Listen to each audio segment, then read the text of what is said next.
Bienvenido, Humberto, a Enfoque. Muchas gracias. Como tú te podrás imaginar, hay una gran curiosidad entre todas las personas que hacemos el seguimiento de la economía venezolana sobre cómo podría evolucionar el asunto de los precios del petróleo ahora que sale el invierno en el hemisferio norte, que entra la fase estacional de baja demanda, porque obviamente la disponibilidad o la captación de divisas que tenga nuestra economía es fundamental para los resultados de este año y para las posibilidades inclusive de resultados económicos en los años ulteriores. ¿Qué nos podrías tú decir al respecto? Bueno, evidentemente, Pedro, que es así. El petróleo genera un acúmulo de divisas muy importante para Venezuela y todo lo que pueda ocurrir con el mercado petrolero, evidentemente, tiene una gran importancia para la economía venezolana. Por cada dólar que aumente o baje el precio del petróleo, significan 500 o 600 millones de dólares más o menos de ingresos de divisas. Eso significa realmente un cúmulo muy importante de ingresos al país. Hay algunos signos alentadores en el mercado petrolero internacional. Yo creo que después de lo que ocurrió en el año 1986, con la caída brusca, dramática en los precios del petróleo, que originaron esa merma tan grande en nuestros ingresos y que de paso han sido en cierta forma responsables de lo que hemos visto en el transcurso de los últimos días en Venezuela. Yo creo que los países se dieron cuenta de que por ese camino no íbamos bien, de que una guerra de precios era inconveniente, no solamente para los países exportadores de petróleo miembros de la OPEP, sino también para los productores no miembros de la organización y también para sectores colaterales, la banca en las áreas petroleras del mundo, las empresas de servicios, las grandes firmas de ingeniería vinculadas al sector petrolero, todas se veían afectadas por eso y evidentemente que cuando surge el cese al fuego entre Irak e Irán, eso mejoró sustancialmente la situación interna en la OPEP. Yo creo que la organización venía trabajando sobre una base sumamente de decisiones muy precarias, de que no se respetaban las decisiones, muchas confrontaciones, mucho antagonismo interno, mucha política gravitando sobre la marcha de la organización. Afortunadamente el cese al fuego ha restablecido en cierta forma la armonía interna y los países se han puesto de acuerdo en noviembre por primera vez en algunos años.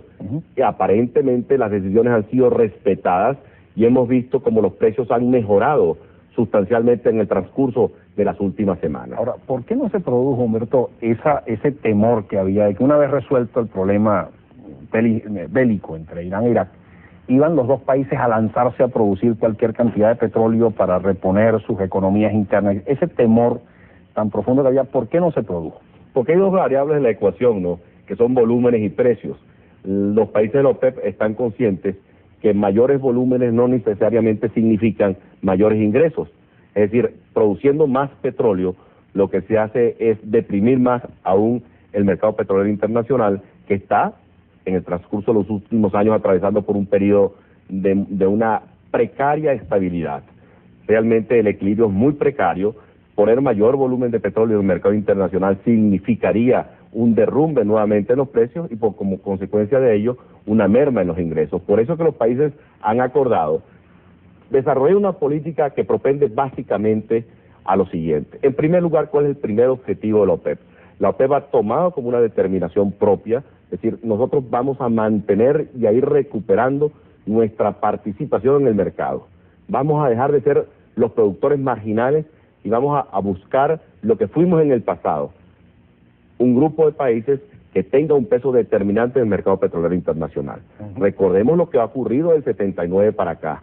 La OPEP ha entrado dentro de una política de controles de producción a partir del año 1973 en forma, digamos, compulsoria, pero antes de 1983, perdón, pero antes de 1983 en forma voluntaria, todos los países comenzamos a disminuir la producción. Correcto. ¿Qué ocurrió? Que la OPEP pasó en el 79 de producir 31 millones de barriles por día a producir cerca de 15 millones de barriles por día el año 1985. Mermamos sustancialmente nuestra producción en detrimento de nuestros propios intereses.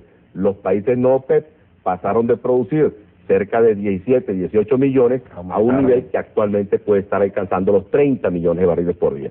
La OPEP ha decidido, no señores, ahora vamos a recuperar lo que perdimos. Entonces dejamos de ser los productores marginales, lo que se llama en el ardor petrolero unos productores residuales. Vamos a dejar de ser los equilibradores del mercado. Básicamente Arabia Saudita ha dicho: yo no quiero ser continuar siendo el productor variable para ajustarme la producción en la medida que la demanda y la oferta me lo exigen, sino que por el contrario vamos a ir recuperando ese rol. Y yo creo que en ese sentido la OPEP apunta bien. El segundo elemento de la variable es los precios. Perdón, vamos a cumplir unos compromisos, pero al regreso vamos a continuar este interesante análisis que tú tienes. A ver, bueno, ¿cuáles son esos nuevos componentes de OPEP y cómo se va a reflejar eso efectivamente, o cómo ves tú que se pueda reflejar eso en los precios? Vamos a cumplir unos compromisos y ya regresamos.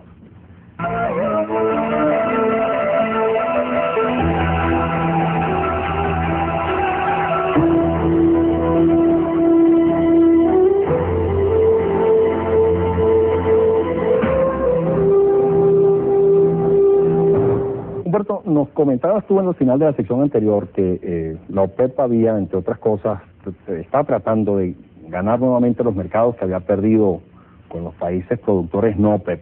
Pero también estabas comenzando a mencionar, cuando tuvimos que interrumpir, otra serie de factores que hoy están presentes en el mercado petrolero que pueden reflejarse muy directamente en lo que va a suceder con los precios en los próximos meses. ¿Por qué no nos sigues hablando sobre ese tema tan interesante? ¿Cómo no?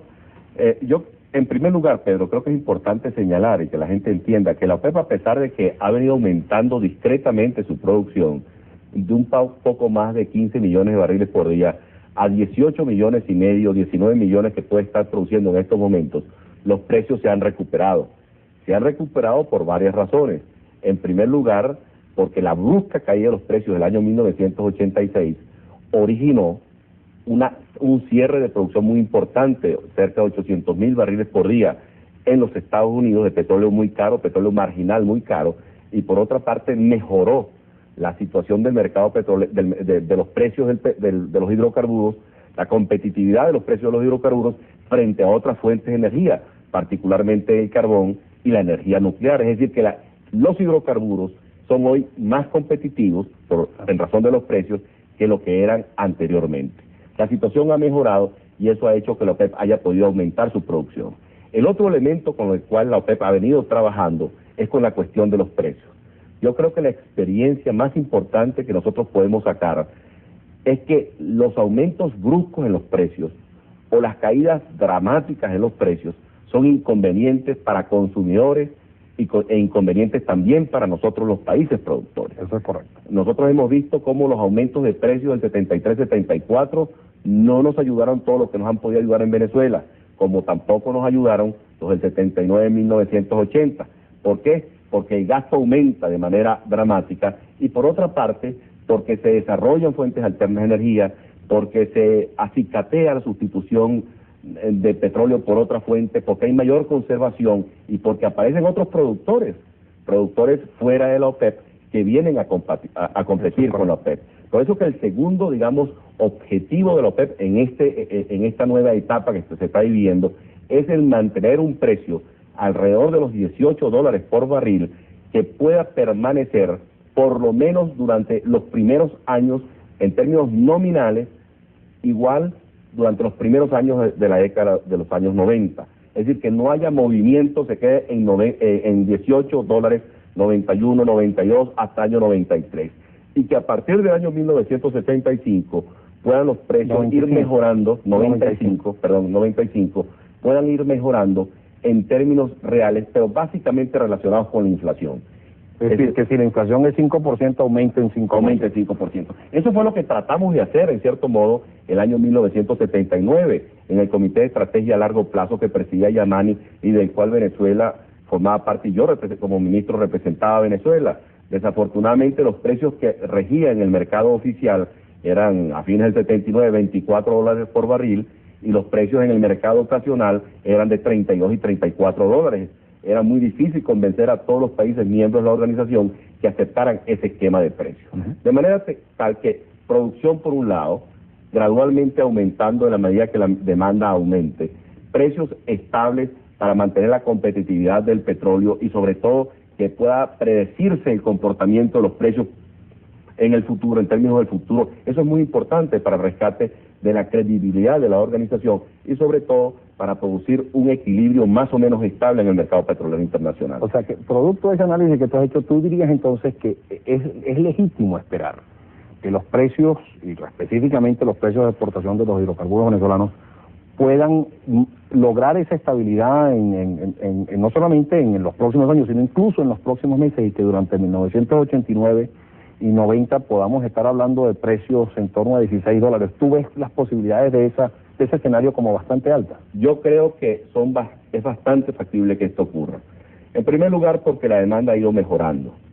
¿Por qué ha ido mejorando la demanda? Por los factores que mencioné anteriormente, la demanda petrolera, porque se han deprimido otras fuentes de energía en razón de los precios, pero también porque ha mejorado el crecimiento económico del mundo industrializado. El año pasado fue un año particularmente bueno para los países industrializados, creció bastante la economía, aunque ahora no se requiere tanta energía para que la economía crezca como antes en 1980, de todas maneras sí hay una correlación, hay una relación entre el crecimiento de la economía y el crecimiento de la demanda.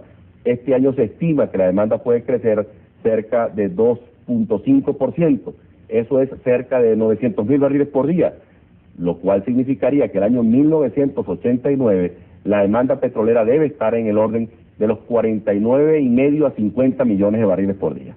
Todavía no hemos alcanzado la cifra del año 1979, cuando la demanda petrolera era de 52 millones, todos los países del mundo, a excepción de los países de economías centralizadas, centralmente planificadas, es decir, la Unión Soviética, China y los países comunistas en general. Todos los países del mundo consumían en el 79 cerca de 51, 52 millones, ahora llegaríamos a 50, lo cual significa una recuperación, porque no debemos olvidar que el 85 fue 46 y que nos hemos debatido entre 46 y 48 en el transcurso de los últimos años. Si eso es así, significaría que habría cerca de 1 millón de barriles adicionales para ser repartidos entre el mundo productor.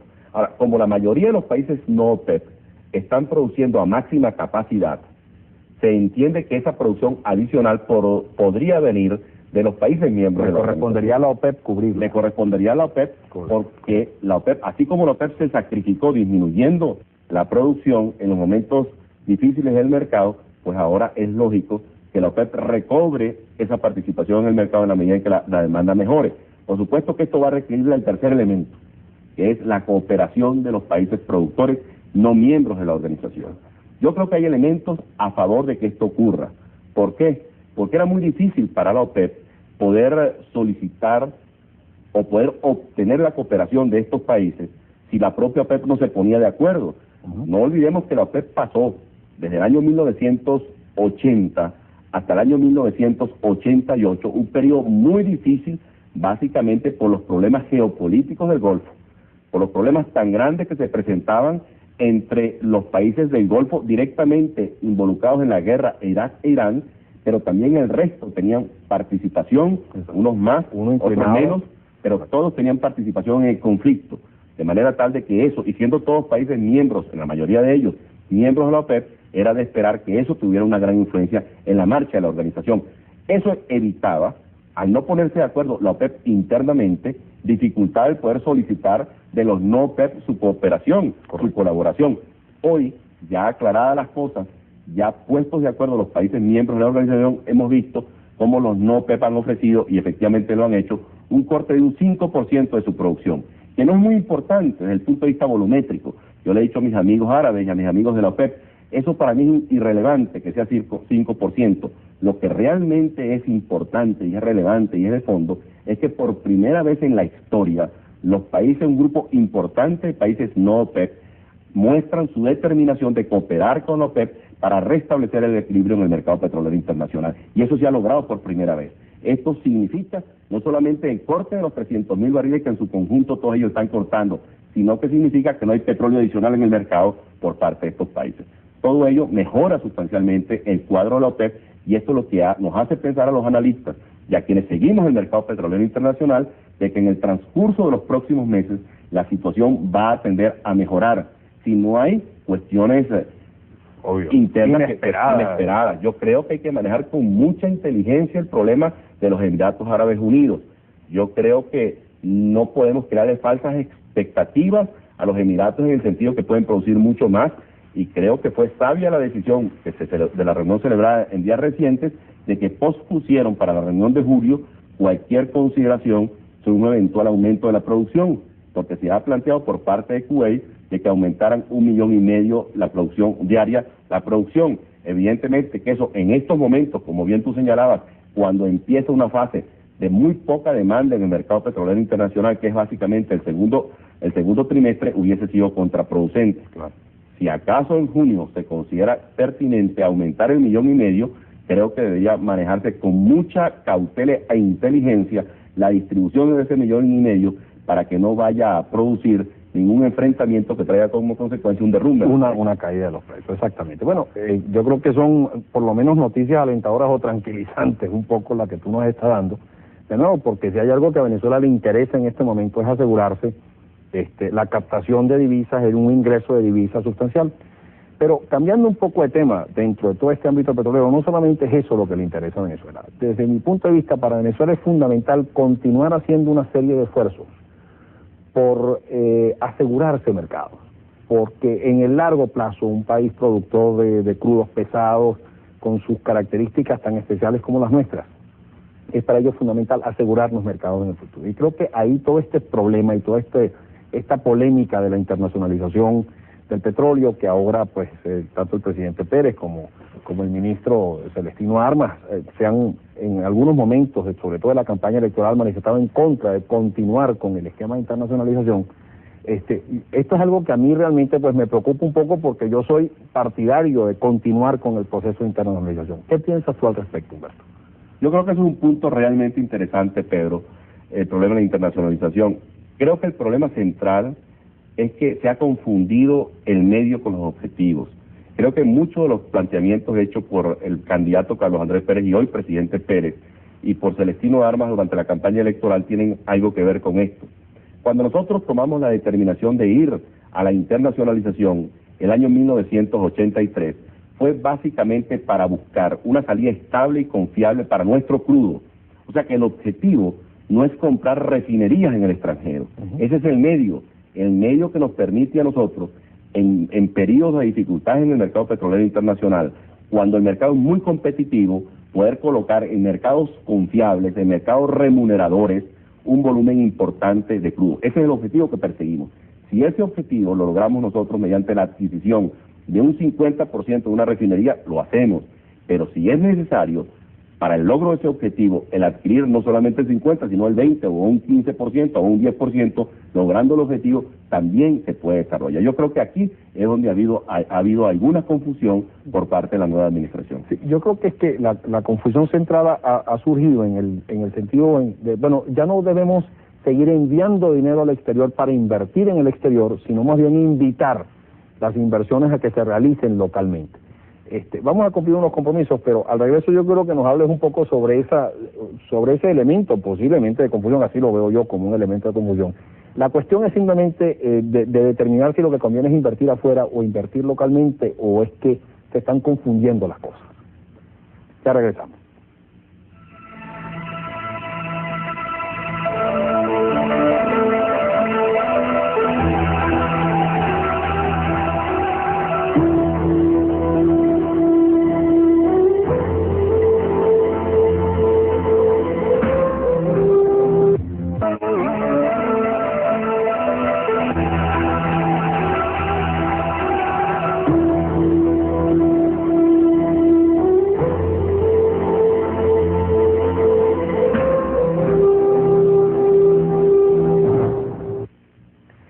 Humberto, decíamos al final del segmento anterior que había una polémica entre si lo que debíamos seguir haciendo era invirtiendo en el exterior, o más bien orientar esas inversiones a inversiones locales y dejar de invertir en el exterior.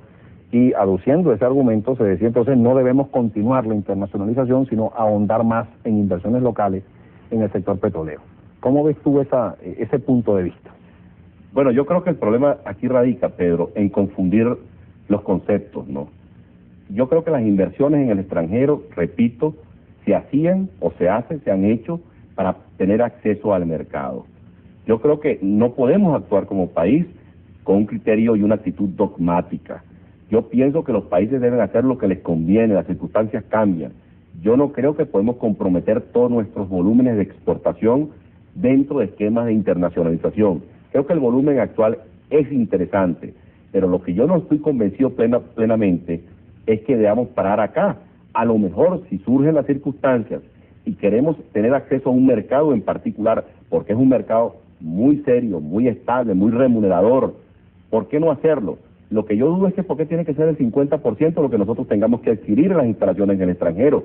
Si nosotros con un 5% de participación obtenemos colocar 20.000 o 50.000 o 100.000 barriles de petróleo por día, estamos logrando el objetivo, que es la colocación del crudo con una pequeña inversión en el extranjero, y esto me trae a mí a la segunda parte de la pregunta, es decir, no necesitamos hacer grandes desembolsos para tener participación accionaria. No es el negocio tener la refinería, no es el negocio tener el terminal, son los medios ellos para nosotros poder vender lo que sí es nuestro negocio, que vender productos o vender crudo en los mercados internacionales.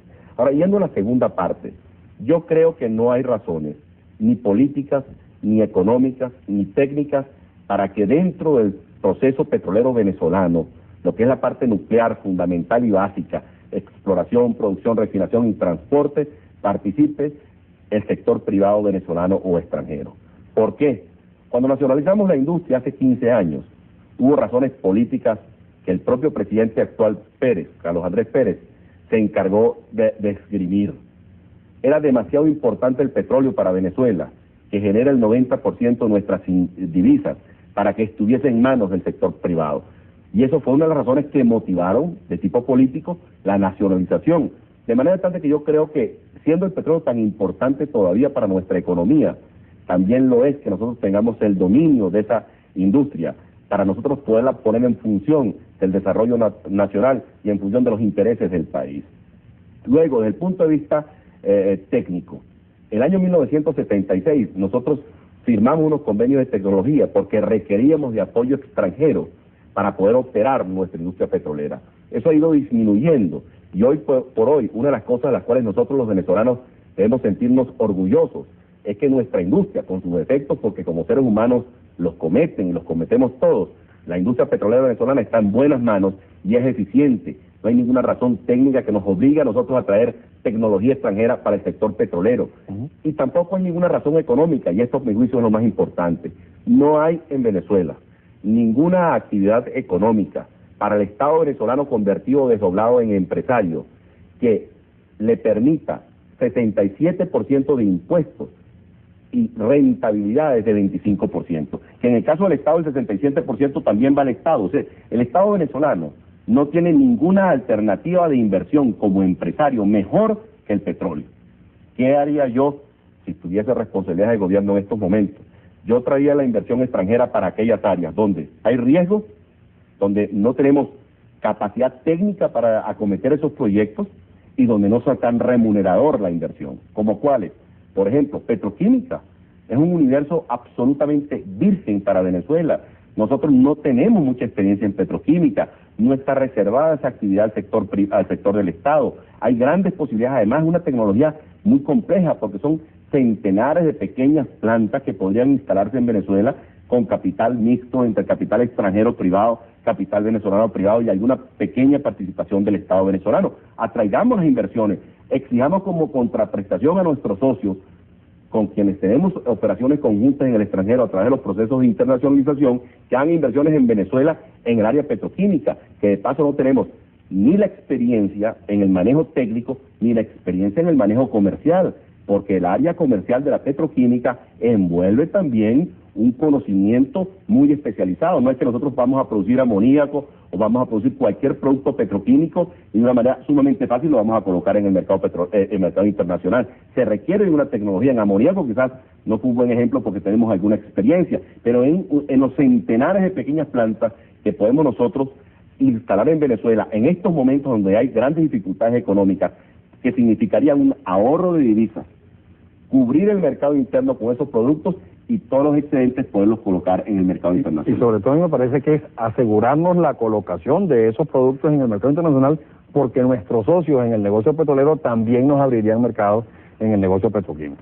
Bueno, como tú sabes, el tiempo es el tirano en la televisión. Desgraciadamente se nos acabó el tiempo para seguir tratando temas sumamente interesantes, como tu opinión acerca del aumento del precio de la gasolina y muchos otros temas que quisiéramos seguir tratando, por lo que desde ahora te planteo una nueva invitación en un futuro que espero que sea lo más próximo posible, y de nuevo te agradezco muchísimo tu gentileza al aceptar esta invitación. Muchas gracias, Pedro, por la gentil invitación a ti, a la planta, por haberme invitado a este programa tan interesante y de tanta audiencia dentro del territorio nacional. Okay, gracias.